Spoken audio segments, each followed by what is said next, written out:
Parfait. Voilà, bah, écoutez, il est 15 heures, donc je propose qu'on puisse commencer notre webinaire. Je passe la parole à Pierre-Marie. Très bien, oui. Bah donc, effectivement, on commence pile à l'heure, 15h00, vraiment, tant pis pour les retardataires. Donc, pour ce webinaire SFIL consacré aux grands contrats export, parce que, donc, effectivement, le champ d'intervention de SFIL, c'est le refinancement des grands contrats export. Donc, ça fait 5 ans que l'autorisation de ce dispositif public a été donnée par la Commission européenne. Là, donc, c'est l'occasion de faire à la fois un bilan de ces 5 ans, et puis aussi, puisqu'effectivement, on est dans un moment très particulier pour, je dirais, l'économie française, aussi de faire un peu se poser la question des perspectives, à la fois sur l'intervention de ce film, mais de manière générale sur les grands contrats à l'export. Et donc, c'est un webinaire où, je dirais, où plusieurs parties prenantes sont représentées parce que la particularité du dispositif SFIL, c'est que c'est au service des exportateurs, mais dans le cadre de crédits pris en garantie par BPIAE et en refinancement des banques commerciales. Donc c'est un partenariat, une équipe qui se met en place. Et donc, c'est pour ça qu'il y aura donc un représentant des banques commerciales, c'est Karine Légeret. Alors, on avait invité au départ André Gazal, qui a la double casquette président du comité export du MEDEF et responsable chez CACIB, qui fait partie des banques actives sur le marché. Il n'était pas là, et donc c'est Karine qui va le remplacer. Donc ça, c'est pour la partie banque. Pour la partie exportateur, alors il y a 2 exportateurs. Donc, un avec qui SFIL a déjà travaillé, qui est Airbus, qui est représenté par Arnaud Platz, qui est le directeur de la trésorerie d'Airbus Hélicoptère, et un avec qui on n'a pas encore travaillé, mais qu'on soutient sur certains projets en cours d'études, qui est Suez, et qui est donc représenté par Cécile Garrick-Dufour, qui s'occupe de l'export et du trade chez Suez. Et enfin, donc pour BPIAE, c'est Pascal Lefebvre, qui est sous-directrice grand compte chez BPI France Assurance Export, qui donc a la vision globale sur l'ensemble des secteurs, qui va venir participer. Et donc, on va, comme je vous l'ai dit au début, faire 2 parties. Une première partie bilan, et donc c'est moi, Pierre-Marie Debreuil, qui vais l'assurer. Et ensuite, une partie prospective qui va être faite par Anne Crépin de SFIL. Et donc, on va essayer d'être vraiment agile en termes digitaux, puisqu'on va passer un PowerPoint normalement. Donc, je ne sais pas si ça va être possible.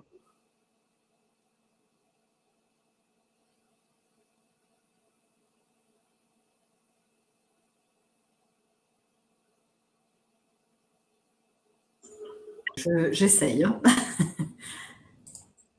Manifestement, ce n'est pas aussi simple que pendant le test. Voilà.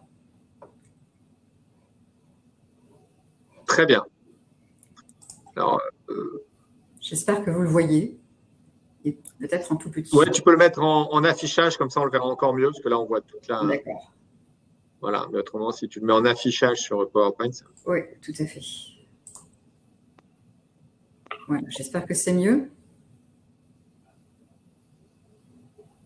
Pour l'instant, voilà, parfait. Donc SFIL, hein, pour rappel, donc, refinance sur aide les banques, vient en appui des banques commerciales pour les tours de table des grands contrats export. Ce qu'on appelle des grands contrats, c'est des contrats de plus de 70 millions d'euros. Alors, il y a 34 exportateurs en France qui ont été identifiés comme pouvant avoir ce type de contrat, et donc qui doivent ensuite être financés par Crédit Export.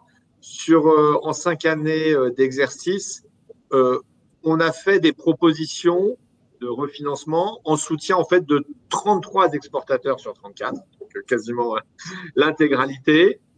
Et 10 ont déjà utilisé le dispositif, certains à plusieurs reprises, hein, comme Atlantique ou General Electric, ou Airbus, et d'autres à une seule reprise. Et en tout, le montant de crédit qu'on a refinancé, c'est 8 milliards 3. Il faut savoir, correspondant à 15 milliards au total de crédit export. Vous voyez, quand on intervient sur un crédit, SFIL prend un peu plus de 50% du crédit, 50 et 60%. Par contre, sur la totalité des marchés crédit export, c'est environ 40% de la liquidité des grands contrats export qui est apporté par SFIL. Et donc, sur un nombre, par contre, d'opérations relativement restreint, puisque vous voyez, c'est 8 milliards 3 ou c'est 15 milliards de crédit export ont été faits sur 15 opérations. Donc, c'est-à-dire que le montant moyen du crédit export est de 1 milliard d'euros.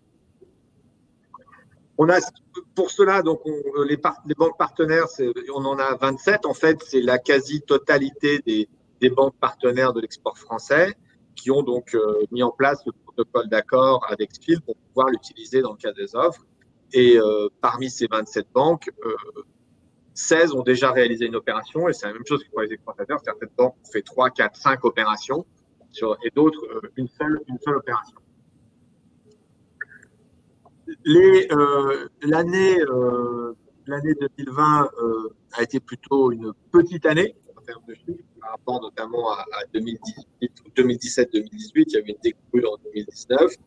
Par contre, sur 2020, il y a eu certains événements intéressants, je dirais, pour la vie du dispositif et du coup pour le monde export français. Le premier événement, c'est dans l'ordre chronologique.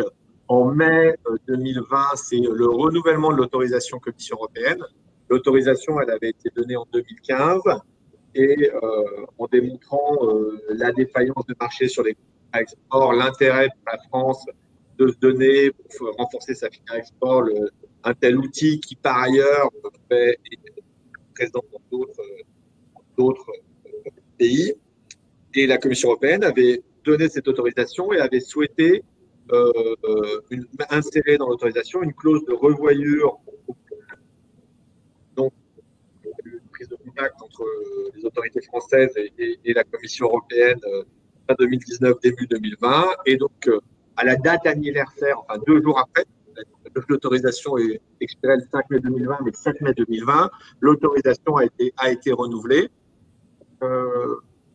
avec quelques petites précisions qui, je dirais, incorporent ce qu'on avait pu vivre dans la mise en place des crédits.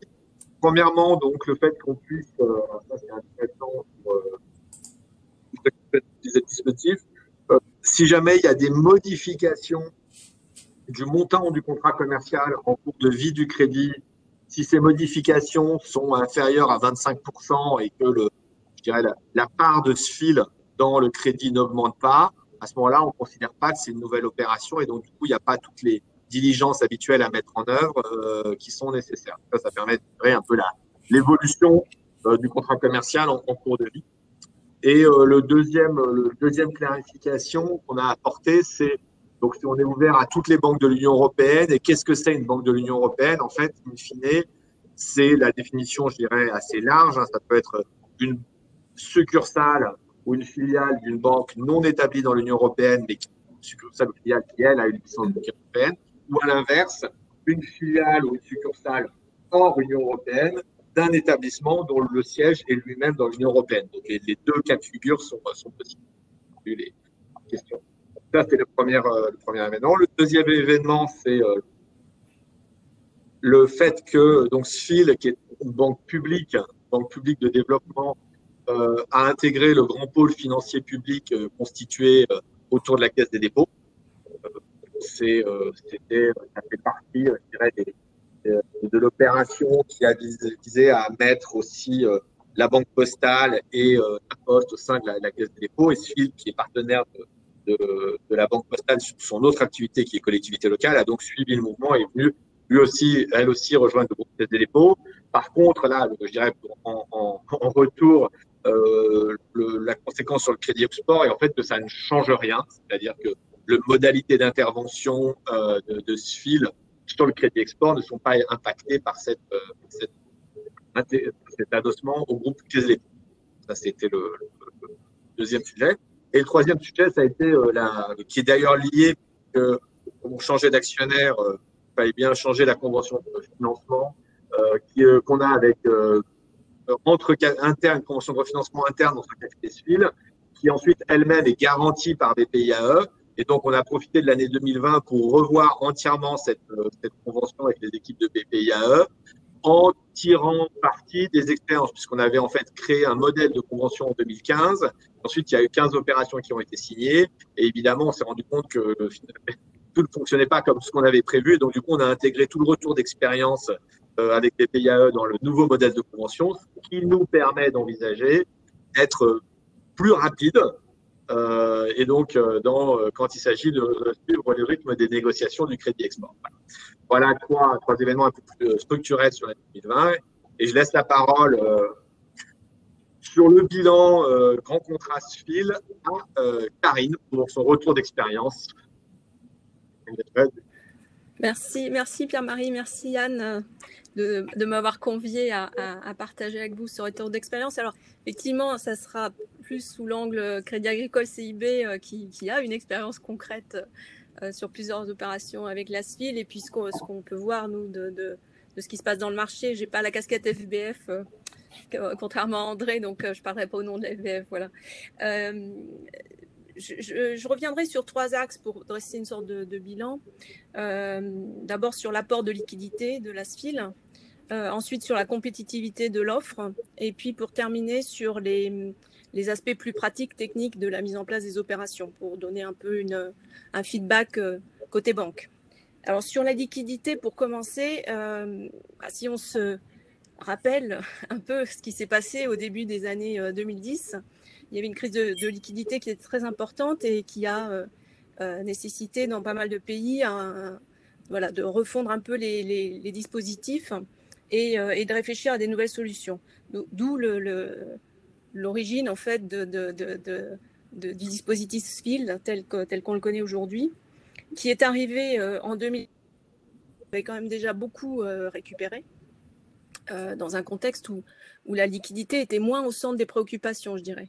Pour autant, le recours au refinancement de la SFIL est apparu progressivement quand même comme un outil utile, voire incontournable pour les grands contrats. Et on a vu ça notamment sur des secteurs où les sont en moins grand nombre en fait à intervenir, donc des secteurs un petit peu sensibles, ou sur des pays pour lesquels il y a aussi moins d'appétit et un nombre de banques plus restreints qui interviennent. La SFIL s'avère une alternative intéressante pour compléter les dispositifs des banques commerciales et permettre de boucler des transactions de montants importants. Comme on l'a vu dans ta présentation, Pierre-Marie, le montant unitaire d'intervention de SFIL est quand même très important. Ce qu'on voit dans le marché, c'est que certaines banques ont recours à SFIL de façon plus ou moins régulière, d'autres plus occasionnellement en fonction des dossiers, effectivement. Tout ça, ça a affaire à la politique interne de gestion de la liquidité, bien évidemment, de chaque banque, et d'allocation de liquidité par transaction. Et puis de mise en équation aussi entre la proposition financière que fait SFIL et les opportunités de refinancement sur base propre de chacune des banques. Donc on en vient à un arbitrage qui est fait sur la base de la compétitivité de l'offre de la SFIL. Sur cette compétitivité, évidemment, chaque banque a un petit peu, c'est selon les moments aussi. C'est pas forcément la vie n'est pas un long fleuve tranquille pour tout le monde. Donc, effectivement, selon les moments, l'offre SFIL va être plus ou moins attractive pour les uns et les autres, jugée plus ou moins compétitive. Et donc, il y a un arbitrage qui se fait. Il est clair que plus l'opération est d'un montant important, moins les fenêtres de refinancement individuelles des banques peuvent systématiquement être tapées. Donc, c'est vrai que pour des participations importantes, les banques peuvent faire des arbitrages et faire intervenir SFIL pour une portion ou pour la totalité de leur intervention selon le cas. On a vu les deux types d'approches. Ce qui nous semble, c'est que sur l'euro, la SFIL est en général plus compétitive que sur le dollar. On en a parlé déjà à plusieurs reprises. C'est vrai que ça s'explique probablement par le fait que SFIL est un grand émetteur euro avant tout et un intervenant important sur le marché obligataire en euros. Sur le dollar, c'est vrai que bon, les banques européennes aussi souffrent plus sur le dollar que les banques internationales. Mais voilà, donc il y a peut-être un petit déficit de compétitivité, je dirais, sur le dollar par rapport à l'euro. Et puis, par rapport, ce qui peut être aussi intéressant de regarder, c'est par rapport à d'autres mécanismes de refinancement en Europe. On se souvient que le système suédois, notamment à Siquet, avait servi un petit peu de benchmark au moment où il y avait des réflexions sur un dispositif français. J'ai regardé un peu récemment, faire un petit comparatif sur l'offre euro flottant. Et en fait, il s'avère que l'offre Ausfil est tout à fait en ligne avec ce que propose Siquet aujourd'hui. Donc voilà, une compétitivité qui est la même entre l'offre suédoise qui est réputée très compétitive et l'offre Ausfil sur l'euro. Sur le taux fixe, c'est un peu plus compliqué parce que le dispositif est très différent, donc il reste quand même un avantage aux Suédois malheureusement, mais voilà, sur le flottant, ce n'est pas le cas. Pour terminer sur les aspects techniques, sur la mise en place, en fait, je crois que bon, on est tous passés par une phase un peu d'apprentissage. Il y a une courbe d'expérience à franchir. Le fait qu'il y ait eu ce choix initial de dire que Ausfil intervenait en prêteur direct, mais ne gardait pas de risque résiduel, forcément, ça induit un certain nombre de complexités juridiques, techniques. Je crois qu'aujourd'hui, après les premières opérations qui ont été peut-être un peu plus lourdes à mettre en place qu'une opération standard, le plus dur est derrière nous. Les équipes de Suisse sont beaucoup mobilisées pour fluidifier le process. Et je crois qu'aujourd'hui, on est dans un système qui est rodé. Et ce qu'on voit, c'est que les aménagements qui sont nécessaires dans la documentation juridique sont en général relativement bien compris et acceptés par les emprunteurs. Il y a l'aspect due diligence qui varie d'un pays à l'autre, qui alourdit parfois le process. Mais globalement, le système est rodé et fonctionne de notre point de vue. Pour conclure, je dirais que Ausfil a trouvé sa place dans le paysage en tant qu'intervenant en refinancement des grosses opérations. Je pense que c'est un atout pour le dispositif export français d'avoir un organisme qui permet de proposer une offre compétitive sur les très gros contrats, ce qui pourrait parfois être beaucoup plus compliqué du fait du manque d'intervenants en fait. Et dans le contexte actuel et les incertitudes qui sont autour de nous, même si aujourd'hui il n'y a pas de crise de liquidité visible, loin de là, mais on ne sait pas de quoi l'avenir sera fait. Je pense que sur le moyen terme, avoir un outil comme celui de Ausfil disponible permet aussi d'avoir une stabilisation de l'offre de financement qui est proposée par les banques sur la durée. Voilà le retour que je pouvais vous faire. Alors, merci. Juste effectivement, sur la partie taux fixe, comme tu l'as fait remarquer, le système français fait intervenir d'autres acteurs et c'est un sujet voilà, donc, qui va au-delà de… Voilà, exactement, tout à fait. Merci. Peut-être maintenant le feedback exportateur. Arnaud? Oui, bonjour à toutes et à tous. Donc Arnaud Platt, je suis effectivement directeur de la trésorerie d'Airbus Hélicoptère, qui est une des 3 divisions du groupe Airbus, comme vous le savez. Donc on réalise plus de 6 milliards de chiffre d'affaires, à peu près 50% en civil et 50% en gouvernemental. On est présent dans plus de 30 pays à travers plus de 20 000 collaborateurs. Donc l'export, c'est notre quotidien, on va dire. Nos hélicoptères volent dans plus de 150 pays, donc on est en permanence dans le cadre d'appels d'offres et de campagnes à l'export. Et à ce titre, évidemment, nous sommes grands consommateurs de produits fournis par BPI France, à la fois sur l'aspect garantie et à la fois sur l'aspect financement. Il y a eu 2 opérations réalisées en 2019 par Ausfil sur 2 grandes campagnes que nous avions gagnées récemment, une en Ukraine et une en Ouzbékistan. Donc en Ouzbékistan, nous avions remporté un contrat en 2018 pour la livraison et le soutien de 16 machines avec un crédit export de plus de 200 millions d'euros et Ausfil en début 2019 à refinancer un montant significatif de ce crédit export. De même, sur l'Ukraine, nous avions signé en 2019 un contrat pour la fourniture de 55 machines et le soutien associé. Et sur une partie de cette machine, l'État ukrainien souhaitait un financement qui a été monté aussi à travers un pool bancaire. Et là aussi, SFIL a repris une partie significative du crédit export quelques mois après le closing. Donc évidemment, pour nous, il y a deux aspects très importants dans le soutien de SFIL. Le premier, c'est qu'évidemment, ça dégage des liquidités au sein des banques qui nous accompagnent. Et évidemment, ça dégage surtout une place dans l'exposition, dans le portefeuille d'exposition des banques pour reprendre des tickets sur ce secteur. Donc ça, c'est évidemment très important pour nous parce que ça permet d'avoir des banques qui sont prêtes à nous accompagner de nouveau sur des nouvelles campagnes. Et puis l'autre aspect, c'est plus un aspect, j'allais dire, de montage de dossiers, parce que très régulièrement, quand on a des clients qui nous demandent de monter un pool bancaire et qu'on sonde nos grands partenaires bancaires, un des premiers réflexes, c'est nous demander si SFIL est dans la boucle, si SFIL a l'intention de signifier son intérêt pour l'opération via une lettre d'intérêt, une lettre de confort, et donc ça nous facilite dans notre dialogue avec les banques, l'intervention de SFIL facilite beaucoup le montage d'un syndicat et donc nous permet d'aller plus vite dans le montage de solutions vers nos clients. Donc pour nous, c'est vraiment extrêmement utile d'avoir SFIL dans le paysage et dans l'équipe, entre guillemets, d'export autour de nous.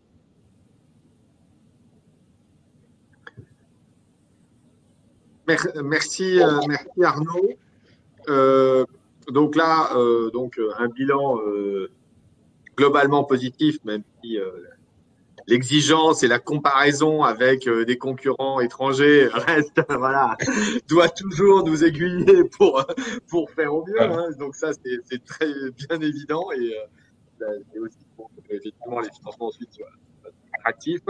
Peut-être que maintenant, je propose qu'on passe directement aux perspectives et Anne, je te laisse la parole. Tout à fait. Et donc, je vais essayer de vous repartager mon écran de nouveau pour le deuxième slide, donc qui concerne effectivement les perspectives. Voilà, j'espère que vous le voyez bien. Donc, effectivement, en termes de perspectives, ceux qui ont participé ce matin à la plénière et aux ateliers qui ont suivi ont probablement beaucoup entendu parler de contrats cycliques. Et effectivement, le crédit export est un instrument contracyclique. Et dans ces instruments de crédit export, SFIL s'inscrit également, je dirais, dans cette ligne d'instruments contracycliques. Et on en veut pour preuve aujourd'hui, je dirais, le fait qu'en 2020, on a été beaucoup plus consulté que les années précédentes. Donc en 2020, on a eu 164 consultations bancaires.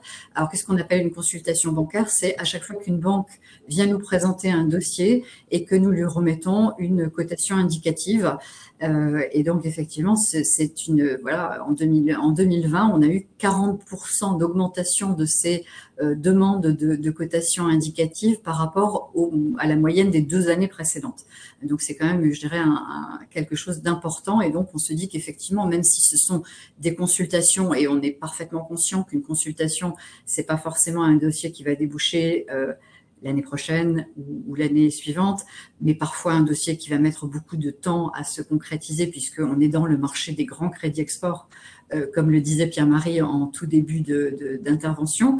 Et donc, effectivement, on est conscient que ces marchés se concrétisent parfois lentement, parfois aussi l'exportateur français n'est pas toujours le gagnant, malheureusement.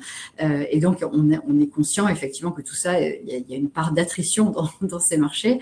Néanmoins, aujourd'hui, dans notre pipe de dossiers actifs, on a 139 marchés qui sont actifs, donc 139 projets pour lesquels les exportateurs sont engagés, ont remis des offres commerciales et des offres de financement associées, et pour un montant total de 45 milliards d'euros. de crédit export potentiel. Et là, de nouveau, en termes d'augmentation par rapport à 2019, c'est 25% d'augmentation en nombre et 45% d'augmentation en volume. Donc voilà, donc c'est effectivement des montants importants et donc dont on espère qu'évidemment ils pourront se concrétiser le plus rapidement possible. Donc ça, c'est le point de vue de SFIL. Mais SFIL, évidemment, je dirais qu'on est un acteur avec d'autres. Comme disait Pierre-Marie, on est un acteur collaboratif puisque notre collaboration, elle est établie avec les banques commerciales qui gardent le rôle d'origination, de structuration des projets. Et puis, évidemment, bien entendu, avec, je dirais, le point central de toute cette organisation qui est l'assureur crédit sur lequel repose finalement, je dirais, la notion de crédit export, puisque sans assureur crédit, on n'a par définition pas de crédit export. Et donc, j'ai envie de passer la parole à Pascale Lefebvre, qui pourrait peut-être me dire quelques mots sur ce qu'elle voit du marché à venir et de ce rôle contracyclique, d'une certaine façon, sur les grands projets. Donc, bonjour, merci de m'avoir conviée à ce webinaire. Donc, je suis Pascale Lefebvre, directeur grand compte chez BPI-France Assurance Export. Alors, nous, à ce stade, on n'a pas encore enregistré d'augmentation significative au niveau des demandes d'assurance crédit, même si 2020 a été une belle année dans le contexte que l'on connaît tous. Au total, on a pris 225 nouvelles opérations en garantie. Alors, pour la plupart, ce sont des projets. Comme tu le mentionnais, ça ne veut pas dire que malheureusement, ça aboutira ensuite à des polices, enfin, à des contrats qui se concluront. Donc 225 opérations cette année et il y en avait eu 200, enfin quasiment le même nombre l'an passé à 222. Pour la partie grand compte dont je m'occupe plus spécifiquement, donc ce qu'on appelle grand compte chez Assurance Export, c'est les entreprises qui ont un chiffre d'affaires supérieur à 150 millions d'euros. On a pris un peu plus de 90 opérations en garantie. C'est un chiffre qui est un petit peu plus faible que l'an passé où on était autour d'une centaine, mais bon, la tendance est là, d'une année sur l'autre, il y a toujours des petites variations comme ça. Et en termes de montant, on est à 12,7 milliards, 1 milliard de plus que l'an passé. Mais donc pour l'instant, on n'observe pas de décollage, mais je pense qu'on a tous ce matin bien entendu les messages politiques comme quoi l'État était là. Et serait présent pour justement jouer à plein ce rôle contracyclique. Et d'ailleurs, dans la répartition des opérations qu'on a pris en garantie, on le voit, alors je sais qu'on va aborder le sujet un petit peu plus tard, mais donc dans cette répartition, ce qu'on a enregistré, là c'est vraiment frappant, c'est une augmentation significative de l'aéronautique dans ces prises en garantie. François Lefebvre, mon patron, l'a évoqué ce matin, on a pris plus de 100 avions en garantie contre 5 l'an passé. Et ce petit nombre de l'an passé, c'est ce qu'on enregistrait en fait depuis 2016 à peu près. Donc là, il y a vraiment, dans le contexte actuel où le secteur aéronautique avec la croisière sont vraiment les deux domaines qui souffrent le plus des conséquences du Covid, il y a cette nécessité de l'assurance crédit et cette volonté de l'État d'être présent qui s'illustre vraiment. Voilà, donc ça, c'est les choses qui ont marqué 2020. On a aussi assisté, par contre, là, à une augmentation sensible du nombre des contrats conclus. Alors, c'est des contrats conclus sur des opérations qu'on a pu prendre en garantie cette année ou les années antérieures, puisque, effectivement, un grand contrat à l'export, ça ne se fait pas en 2 mois. Donc, des entreprises ont pu conclure cette année des contrats qu'on avait pris en garantie les années précédentes. Donc, on en est à 11 milliards de contrats conclus sur 2020, comparé à 7,2 en 2019. Voilà. Et sinon, en fait, pour donc continuer sur le fait qu'on n'a pas encore forcément ce recours massif au crédit export, c'est que, donc, et ça j'en profite pour faire passer le message aux exportateurs sur les lettres de soutien. Donc, pas besoin de remplir le questionnaire un petit peu long, j'en conviens, de demande d'assurance crédit pour nous solliciter pour une lettre de soutien qui peut être très utile quand ils doivent remettre une offre à un acheteur étranger. Donc, c'est une lettre qui est non engageante, mais qui dit que le moment venu, si on pourra être présent pour garantir l'opération. Et donc, on en a émis plus d'une cinquantaine en 2020, mais c'est pareil, c'est en retrait par rapport à ce qu'on avait pu faire l'année précédente. Mais bon, je le dis aux exportateurs, enfin, il y en a qui connaissent bien et qui viennent nous voir à chaque fois qu'ils ont une nouvelle offre, n'hésitez pas, appelez le chargé d'affaires qui s'occupe de vous chez Assurance Export ou son responsable, et c'est vraiment des lettres qu'on arrive à délivrer dans des délais très courts, hein, en 2-3 jours, voilà, et qui peuvent être utiles quand vous remettez les contrats. Et voilà. Et sinon, je vais insister aussi sur le fait que depuis 5 ans, alors effectivement, les premières opérations ont peut-être été un petit peu longues à se mettre en place, alors que maintenant le système est vraiment bien rodé. On a une belle diversification aussi du portefeuille en termes de secteurs pour lesquels on a utilisé le mécanisme SFIL-CAFIL. Donc, c'est vrai qu'il y avait encore sans doute une part prédominante de la croisière, mais enfin, voilà, on a pris aussi cette année d'autres opérations. Et je voudrais aussi juste faire un petit point sur, enfin, je sais qu'on va en parler après, mais dire que ce portefeuille aussi, il contribue au verdissement de l'économie, y compris sur la croisière. BPI France Assurance Export avait adhéré au principe de Poséidon l'année dernière à BFE, donc ça fait 1 an. Et donc on a publié, donc il y a eu la publication des résultats fin 2020, et donc on était très fiers d'être dans les 3. Donc déjà on était le premier assureur crédit à adhérer à ces principes, puisque jusqu'à présent c'était des banques, et en plus on s'est positionné dans les 3 meilleurs au moment de la publication des résultats. Donc on est vraiment, on va bien au-delà des objectifs que se sont fixés les organismes qui adhèrent à ces principes de diminution des émissions de gaz à effet de serre. Donc voilà, je m'arrête là pour cette première partie. Merci beaucoup, Pascal. Alors effectivement, je rebondis juste sur un point qu'a évoqué Pascal, ce sont les lettres de soutien.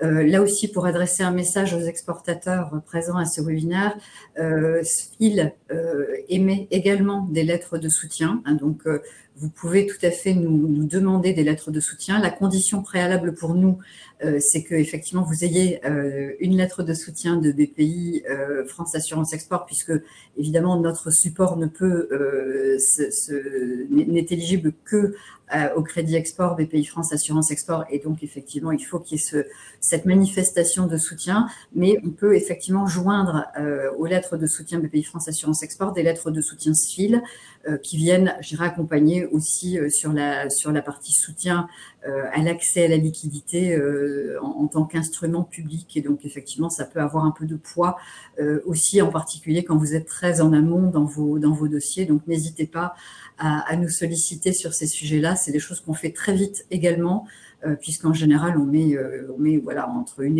à 2 jours pour vous la délivrer. Voilà, donc n'hésitez pas, ça peut vous accompagner également. Je vais passer peut-être la parole aussi à Karine pour qu'elle nous donne un petit peu son point de vue sur l'aspect contracyclique du Crédit Export, sa vision du marché, des perspectives côté banque commerciale. Côté banque commerciale, je pense que comme pour beaucoup de gens, 2020, on a subi une sorte de trou d'air qui a été quand même assez long. On a vu pour les mandats qui étaient en cours d'exécution des projets qui soit étaient stoppés, soit étaient fortement ralentis, avec des confinements qui se sont répartis progressivement dans les différents pays du monde. Donc, quand nous n'étions plus confinés, nos clients, éventuellement l'été, c'est vrai que c'était une période très complexe. Ce qu'on a constaté, c'est que depuis septembre, il y a quand même une reprise nette des demandes de la part des exportateurs pour des offres, pour les accompagner en fait sur de nouveaux contrats, ou pour des offres qui avaient été faites précédemment pour des projets qui n'ont pas avancé, donc qui sont en train d'avancer à nouveau, d'être discutés.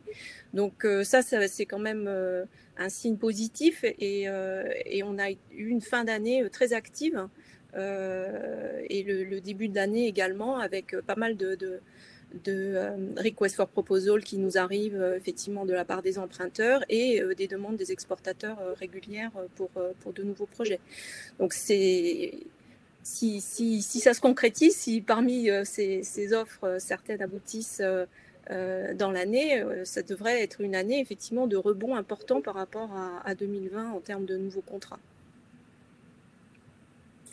Merci Karine. Donc effectivement, on s'attend à avoir des années, je dirais une année 2021 et une année 2022 qui vont probablement, enfin en tout cas on l'espère, pour le business français, donner lieu à davantage d'opérations en crédit export. Maintenant, je vous propose qu'on fasse peut-être un focus un petit peu plus précis sur un secteur qui a été particulièrement impacté, et Pascal le mentionnait tout à l'heure, effectivement, c'est le secteur de l'aéronautique civile. Et donc qui a été très impacté évidemment par la crise Covid. C'est un secteur sur lequel SFIL, jusqu'à l'année dernière, n'intervenait pas, puisque c'est un secteur qui bénéficie de la garantie pure et inconditionnelle, la fameuse GPI, et donc c'est un secteur qui ne travaille pas en assurance crédit traditionnelle, mais en garantie pure et inconditionnelle. En conséquence de quoi on avait jugé que le dispositif public était suffisant pour le soutien à ce secteur. Et puis par ailleurs, comme le disait Pascal tout à l'heure aussi, c'était un secteur qui finalement n'utilisait plus beaucoup l'assurance crédit et la garantie pure et inconditionnelle, et qui se finançait différemment. La crise arrivant, je dirais, on a regardé un petit peu ce que ça allait donner, puisque pour nous, Airbus est un grand partenaire et un grand exportateur français, donc il n'était pas question de laisser, je dirais, les choses se dégrader sans essayer de les aider. Et donc, ça a présidé effectivement à notre décision d'ouvrir notre capacité à intervenir sur la garantie pure et inconditionnelle, de la même façon que nous intervenons donc sur l'assurance crédit traditionnelle. Et donc ça, c'est quelque chose qu'on a ouvert en milieu d'année, donc effectivement en réaction, je dirais, à la crise et aux besoins qu'on juge probablement croissants de recours au crédit export pour ce secteur, avec en parallèle de ça, outre ce recours supplémentaire, probablement des compagnies aériennes et des emprunteurs qui vont avoir, je dirais, des situations financières qui ne seront probablement pas en amélioration, et donc effectivement amener de la capacité pour un nouvel acteur qui n'a pas de problématique pour l'instant d'exposition sur ce secteur, ni sur ces entreprises, ni sur aucun de ces sujets, c'est probablement, je dirais, alléger la charge sur le marché à ce niveau-là. Et donc voilà, donc on est prêt. On a des opérations en cours de discussion et très proches de se conclure. Et donc voilà, ça c'est, je dirais, l'annonce pour SFIL, effectivement, d'une nouvelle activité depuis fin 2020. Sur ce terrain-là, je voudrais bien passer la parole à Arnaud pour le groupe Airbus, qui nous parle un petit peu de la perspective de l'exportateur dans la matière. Oui, merci beaucoup Anne. Alors effectivement, ce soutien initié en 2020 est très important pour la division avions commerciaux. Alors vous avez dû voir que nous avions livré 560 machines, c'est un retrait de 35% par rapport à l'année 2019. Alors c'est un chiffre un peu en trompe-l'œil parce qu'en fait, pour sauver l'entreprise, on a eu des discussions très dures avec nos clients pour essayer de livrer le plus possible en 2020. Pour que tous les engagements qui étaient pris sur 2020 soient honorés le plus possible. Et à l'inverse, en contrepartie, on a permis aux compagnies aériennes d'étaler le plus possible leurs commandes dans le futur. Ce qui fait qu'effectivement, il y avait un grand enjeu. La demande est évidemment intrinsèquement plus bas que celle-ci. Et donc maintenant, tout le challenge, c'est de ne pas trop baisser en 2021 pour maintenir les compétences, ne pas avoir à entrer dans un plan de restructuration additionnel que celui qui a déjà été annoncé. Et de ce point de vue-là, effectivement, comme vous le disiez, Anne, c'est un secteur où évidemment les banques peuvent légitimement avoir un appétit descendant. Donc avoir un acteur comme SFIL qui va bientôt pouvoir réaliser des transactions et prendre une exposition significative dans ce secteur, ça permet là aussi de tranquilliser certains acteurs, d'alléger un peu leur portefeuille éventuellement pour pouvoir financer d'autres opérations. Et c'est un soutien très important. Et je pense que directionnellement aussi, alors c'est plus à Karine et à mes amis banquiers de parler, mais je pense que directionnellement, c'est aussi un message très fort pour les compagnies et aussi pour l'industriel, évidemment. Merci, effectivement, je pense que c'est un point et on peut peut-être le confronter, je dirais, au point de vue de l'assureur crédit. Pascal? Ah oui, je ne peux que confirmer ce qui vient d'être dit. Airbus est toujours face à son concurrent Boeing, qui est soutenu par l'US Exim, et on sait que les Américains, ils sont prêts à faire beaucoup de choses quand c'est nécessaire. Donc c'est vraiment primordial pour BPI France Assurance Export de pouvoir offrir une gamme de produits qui permet à Airbus de toujours avoir un level playing field avec son concurrent. Donc, c'est vrai qu'au fur et à mesure des années, on a mis en place des outils du coup spécifiques, puisqu'il y a cette concurrence qui existe. Donc, c'est pour ça qu'on fait, comme tu disais tout à l'heure, Anne, de la garantie pure et inconditionnelle. Donc, c'est pas un produit d'assurance, c'est vraiment de la garantie. Donc, si la compagnie aérienne ne rembourse pas, ben, on paye et on réfléchit après pour voir pourquoi elle n'a pas payé. Voilà, donc on a la possibilité de couvrir des émissions obligataires, plein de choses, mais c'était vraiment important en cette période où effectivement on va sans doute, enfin en tout cas c'est ce qui se passe en ce moment, couvrir plus de transactions, de venir en soutien aussi des banques en offrant plus de capacité, puisque de la capacité, nous allons en avoir besoin pour permettre à Airbus de continuer ses livraisons. Alors, le produit, il est un petit peu effectivement différent par rapport à ce qu'on fait en assurance crédit. Là, c'est plus de la garantie rehaussée, puisque la garantie, elle est déjà rehaussée à la base. Donc, en plus, c'est plus simple. Donc, c'est absolument simple, je dirais. Donc, voilà, je pense que franchement, tout le monde se réjouit de cette avancée. Tout à fait. Alors, un autre sujet maintenant qui est un peu la thématique centrale aussi de cette édition de Bercy France Export, hein, donc c'est le verdissement. Et dans ce cadre-là, SFIL, évidemment, en tant que dispositif public, accompagne et sera en ligne parfaite avec les décisions qui sont prises dans la politique d'assurance crédit et donc relative au mode opératoire, je dirais, et au secteur à soutenir en particulier. Pour votre information également, SFIL est adhérent au Global Compact de l'ONU. Et dans ce cadre, nous suivons un certain nombre d'objectifs de développement durable, 9 au total pour ce qui concerne SFIL, je dirais corporate.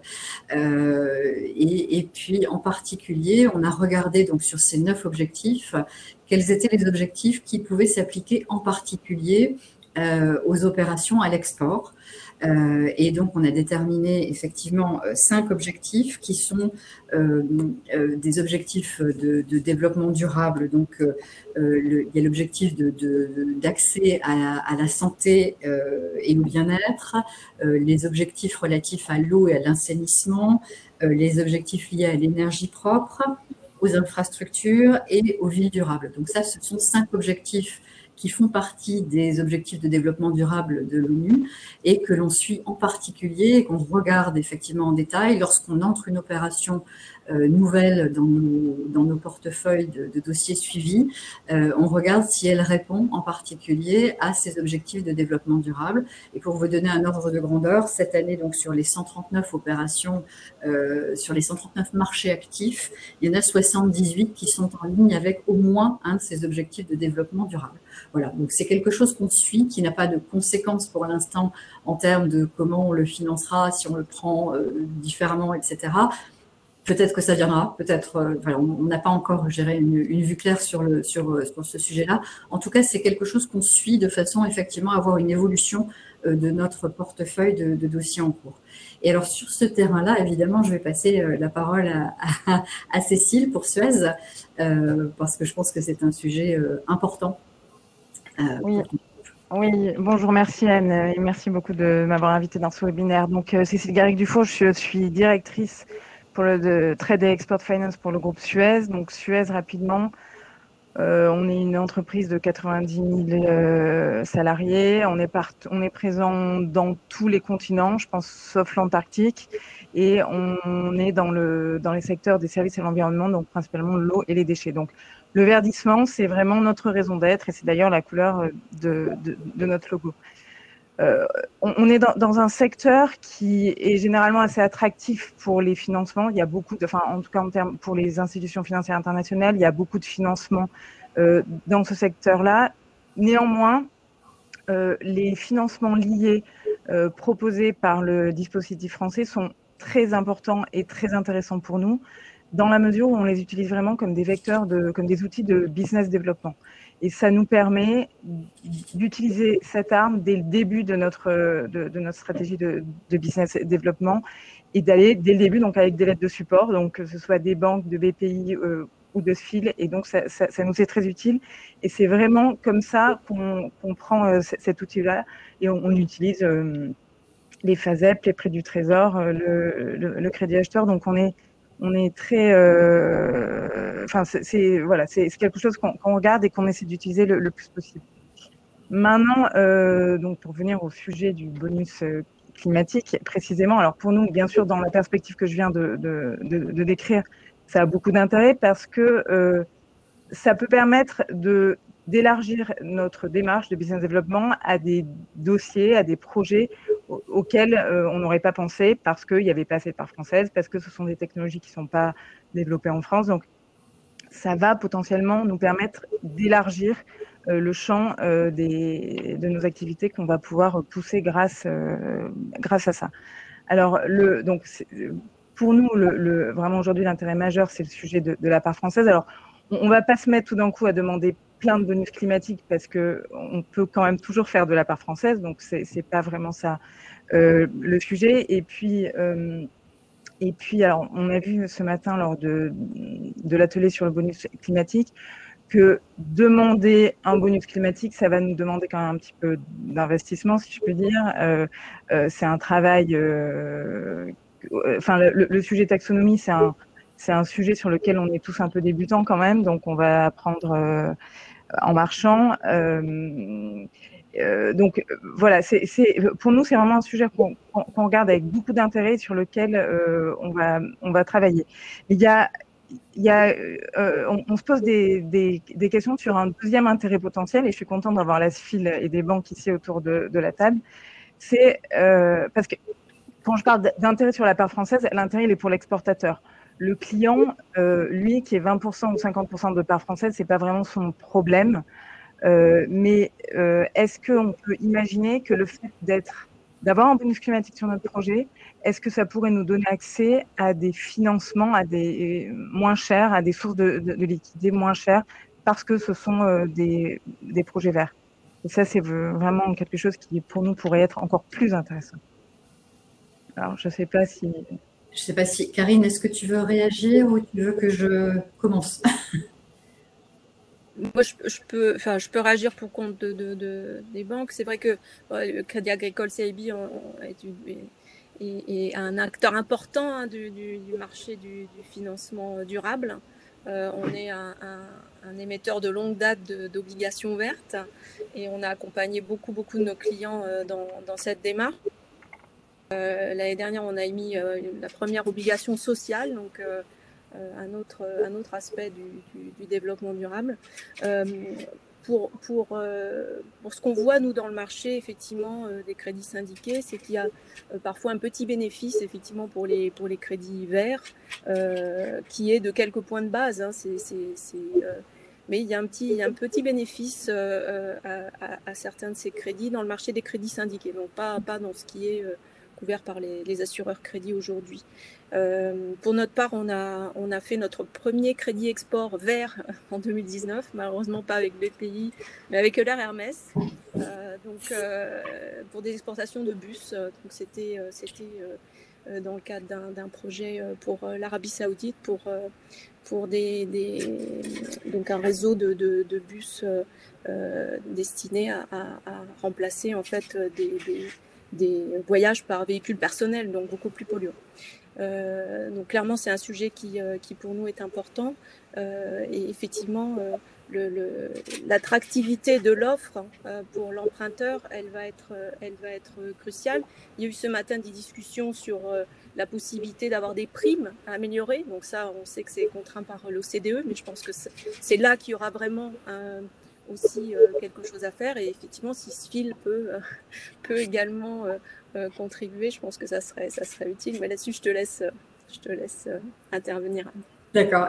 Pascal, tu veux dire un mot sur la prime ou c'est trop? Là, en fait, on a fait ce qu'on pouvait faire, c'est-à-dire là où on n'est pas régulé par ailleurs. Après, c'est la deuxième étape et on commence d'ores et déjà à y travailler. Mais c'est vrai que les primes, c'est régulé au niveau de l'OCDE, comme les bureaux de crédit, comme plein de choses. Donc ça va prendre un petit peu plus de temps pour entraîner tout le monde, mais je suis confiante. Mais là, il va falloir être un petit peu patient.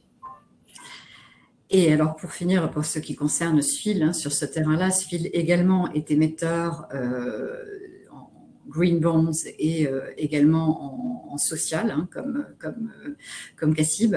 Et effectivement, donc, ce sont des émissions qu'on a commencées en 2019, qui sont à chaque fois très sursouscrites, ce qui est effectivement donc plutôt positif et ce qui donne aussi une indication d'une profondeur de marché qui devient de plus en plus importante parce qu'on se rend compte que les investisseurs, outre ceux qui sont hyper convaincus par le green et qui ne font que ça et de façon très exclusive, je dirais que tous les investisseurs aujourd'hui ouvrent des poches ou doivent verdir leur bilan, etc. Et en conséquence de quoi, on a de plus en plus d'investisseurs qui sont actifs sur ces marchés-là. Et donc, vraisemblablement, effectivement, ce seront des conditions probablement plus attractives. On se rend compte effectivement qu'il y a une différence. Pour ce qui concerne SFIL, pour l'instant, nos émissions vertes et sociales sont destinées à notre autre mission, donc la partie collectivité locale et hôpitaux. Et je dirais que pourquoi pas effectivement élargir au sujet crédit export. Mais là, je rejoins un petit peu ce que tu disais, Cécile. Tu vas avoir besoin, je dirais, de staffer un petit peu les équipes sur ce terrain-là. Et donc, effectivement, il y aura aussi besoin, si on fait du financement vert en crédit export, de pouvoir répondre à des problématiques de reporting, de qualification, d'éligibilité, etc. Voilà. Et donc, effectivement, s'il y a, je dirais, un staffing qui se fait chez les exportateurs, peut-être que ça vous gênera pas du tout de faire un peu plus de reporting sur ce terrain-là pour pouvoir bénéficier de crédits export verts ou sociaux. Voilà. Et peut-être en complément pour répondre à la question de Cécile sur l'évolution des prix ou de l'appétit, parce qu'en fait, les deux sont liés, hein. On est dans une logique de marché, donc la baisse des prix, c'est le résultat d'une hausse de l'appétit voilà, pour les actifs. Il y a une évolution assez importante à suivre dans les mois à venir, c'est la taxonomie européenne, puisque elle devrait normalement sortir, je dirais, les actes délégués, c'est-à-dire très concrètement, quelles sont les activités qui sont considérées comme vertes ou non, ça va être clarifié dans les mois qui viennent. Donc effectivement, là, peut-être que je dirais, le marché va traiter différemment, on va dire, les activités selon la place qu'elles occupent dans cette catégorie. Et là, on est au-delà du crédit export, hein, c'est en général voilà, pour les projets. Et se posera peut-être la question pour les crédits export que malheureusement, ça se passe dans des pays qui sont parfois très loin de l'Europe et donc du coup, essayer de faire adapter le prisme européen sur des projets dans d'autres continents pourra parfois être aussi un peu compliqué. Ça ne posera aucun problème de payer moins cher leur crédit. Je pense. Ok, merci pour ça. On a un dernier point donc sur le développement à venir, donc qui est l'intervention de SFIL en garantie des projets stratégiques. Pour ça, je laisse la parole à Pierre-Marie. Oui, c'est juste pour dire que le projet n'est pas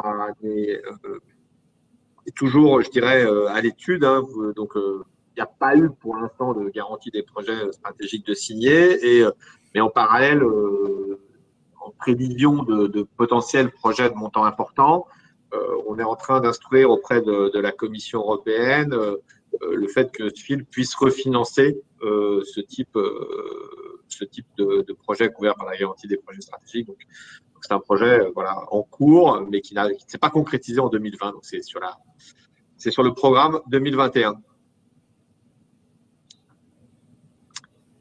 Est-ce qu'il y a un petit peu de temps pour des questions? Il nous reste 5 minutes pour des questions. Donc, je pense qu'à travers le chat, vous pouvez nous poser les questions que vous souhaitez ou sinon demander la parole et je vous la passe.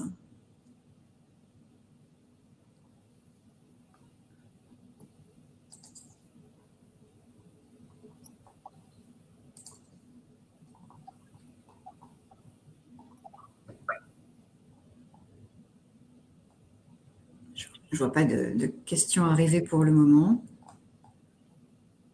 Il me semble qu'il y en a eu sur le chat, là. Oui, moi j'en vois. Pascal Anne, merci. Serait-ce possible de partager des messages sur les financements en autres devises?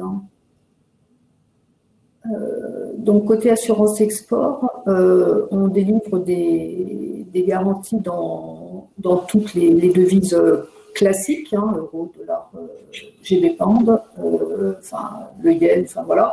Et après, pour les devises un petit peu plus exotiques, on peut en couvrir certaines, c'est au cas par cas. Donc, voilà.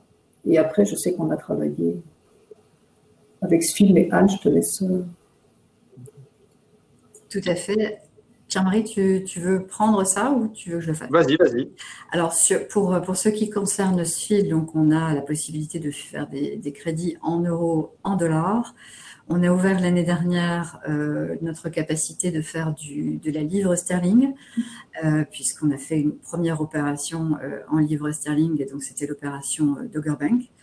Donc pour General Electric. Et voilà, nous avons la capacité de regarder un certain nombre de devises, mais voilà, pas de devises très exotiques pour le moment. Alors, puisque vous voyez le chat, je vous laisse me relayer les questions parce que moi je ne les vois pas du tout en fait, malheureusement.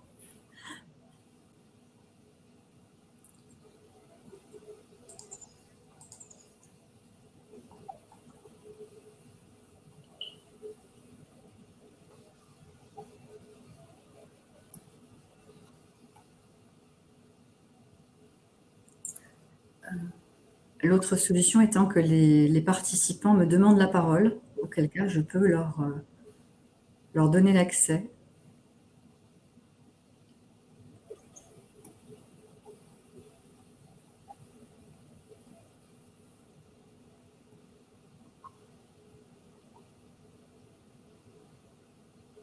Pascal, tu m'envoies d'autres des questions, non? Alors, il y en a. Parce que sinon, il y en a une ou deux, mais je pense qu'on a déjà, qu'on a répondu ensuite dans nos interventions. La GPS pourrait être une solution pour ce type de projet green. Ça, c'est Cécile qui nous en a parlé. GPS. Oui. Alors la GPS, on n'a pas eu l'heure d'avoir un projet qui s'y prêtait et on ne s'y est pas vraiment frotté pour l'instant. Un des avantages importants de la GPS, c'est d'ailleurs toujours la moindre exigence ou pas d'exigence sur la part française. Aujourd'hui, en tout cas pour ma part, pour Suez, si j'ai un problème de part française, à l'heure actuelle, j'essaierai plutôt de démontrer, du coup, maintenant que c'est un projet vert, plutôt qu'un projet stratégique. Parce que je pense que dans mon secteur d'activité, ça sera, on peut y réfléchir. Et puis ensuite, la garantie avec le bonus climatique est meilleure que sur la GPS. Donc voilà. Enfin, pour notre part, Suez, on n'a pas vu encore de projet. On n'a pas eu de projet sur lequel on a eu besoin de faire une demande de garantie. De GPS, mais ça n'engage que moi, que Suez. Là-dessus, je sais que c'est pas le dispositif GPS actuel, mais ce qu'on voit dans d'autres pays européens, c'est effectivement l'utilisation de produits de ce type-là pour des projets verts domestiques, en fait. On a vu ça en Italie, on voit ça en Finlande, voilà. Donc, et aux Pays-Bas également, le produit vient de sortir en début d'année. Donc, il y a effectivement une tendance au niveau européen à utiliser l'assureur crédit public pour délivrer ce type de garantie pour des projets domestiques qui qualifient de la taxonomie en général. Ce sont les critères aussi qui sont appliqués, à la fois pour du vert, pour de l'économie circulaire, etc. Pour donner un peu de grain à moudre au système français. Toujours rechercher l'amélioration, effectivement. Très bien. Il est 16 h. Oui, absolument. Il est 16 h, donc il nous reste à vous remercier beaucoup de votre participation pour rendre ce panel le plus vivant possible et le plus pratique possible. Et puis pour toutes les personnes donc, qui ont participé, qui auraient d'autres questions et qu'elles n'auraient pas eu l'occasion de poser, qu'elles n'hésitent surtout pas à nous contacter les uns et les autres. On sera ravis de vous répondre. Ce sera avec plaisir. Merci beaucoup. Bon après-midi. Merci à tous. À bientôt. Au revoir. Au revoir. Merci. Au revoir.